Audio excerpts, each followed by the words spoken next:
Welcome back. Today, we're unpacking an incredibly gripping, ancient thought experiment straight from the pages of the Mahabharata. And look, this isn't just some old fable. It's a literal masterclass in ethical philosophy, totally disguised as an intense, life-or-death drama. Okay, let's dive into this. At the core of our explainer today is a terrifyingly simple question. What would you sacrifice to save a single life? We're going to explore the absolute dramatic climax of our story, a moment where a powerful and deeply pious ruler, King Usinara, finds himself in, well, an impossible situation. He must literally, physically weigh his own flesh against the life of a tiny, frightened bird. So how on earth does a ruler get to such a gruesome extreme? Well, to understand how, let's look at our agenda. First, we'll establish a deadly moral dilemma. Then, we'll examine the hawk's case for survival, followed by the king's sacred duty. From there, we hit the gruesome bargain, and finally, the divine twist. Let's kick things off with Part 1, a deadly moral dilemma. Now, what's really interesting about the setup is the immediate tension. Just imagine the scene at the king's sacrificial ground. A terrified pigeon flies in, desperately invoking King Usinara's ancient duty to protect those seeking asylum. But right behind it swoops this fierce, hungry hawk, demanding its rightful prey.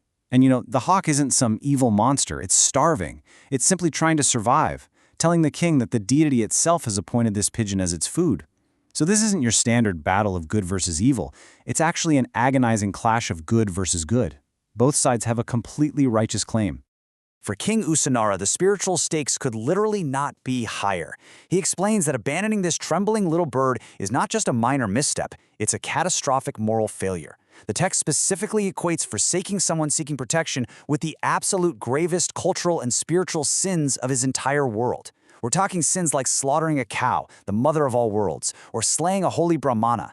So to give up the pigeon is, to the king, essentially forfeiting his own soul. Which brings us to Part 2, the hawk's case for survival.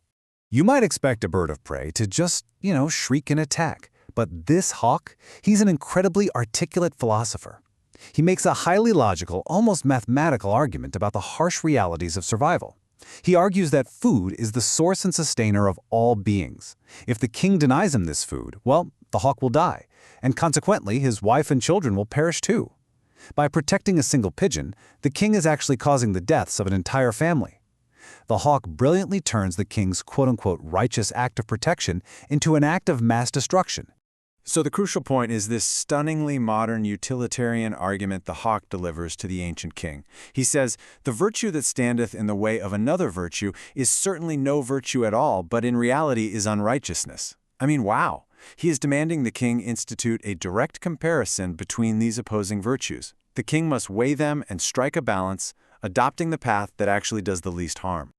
Moving right along to Part 3, the king's sacred duty.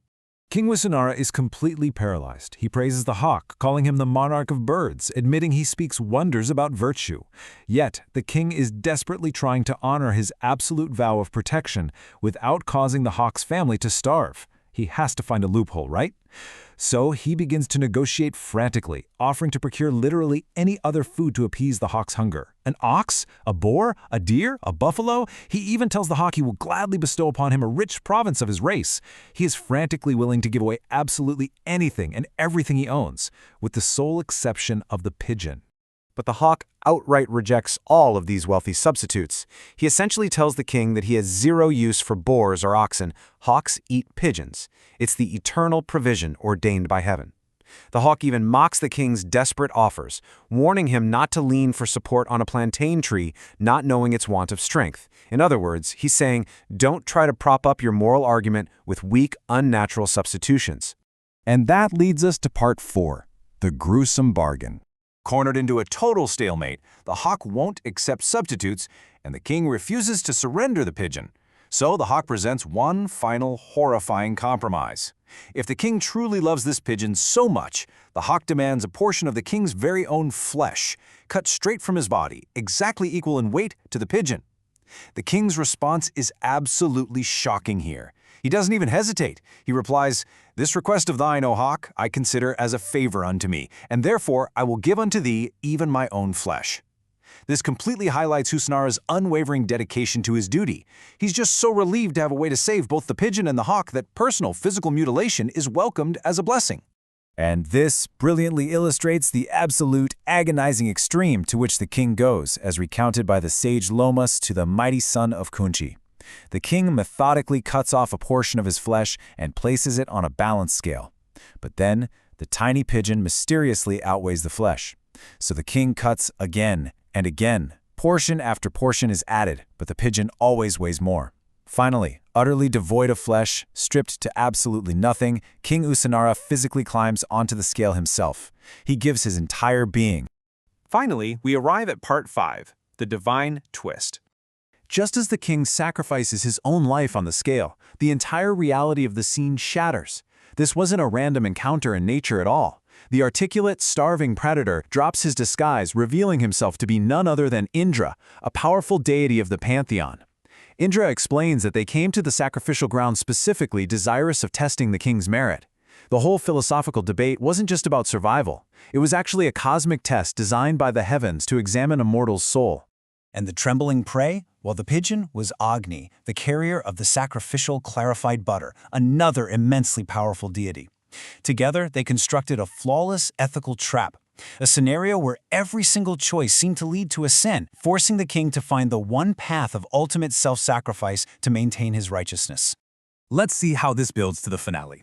Because the king was willing to literally cut his own flesh from his body rather than compromise his duty, Indra declares that Usinara's glory shall be resplendent and surpass all others in the world. His physical body was ruined, sure, but the virtuous king ascends to heaven in a new, radiant shape, rewarded for eternity to live alongside holy sages and gods. He quite literally gave everything for his principles, and the universe rewarded him. The story of King Usinara leaves us with such a profound framework for our own lives. We might not be weighing our literal flesh against a magic bird, but we face competing moral duties every single day. The hawk taught us that a virtue standing in the way of another virtue can actually become unrighteousness. So, I'll leave you with this final thought to ponder. When two rights clash, when opposing virtues collide in your own life, how do you strike the balance? Thank you so much for exploring this explainer with me today, and keep learning.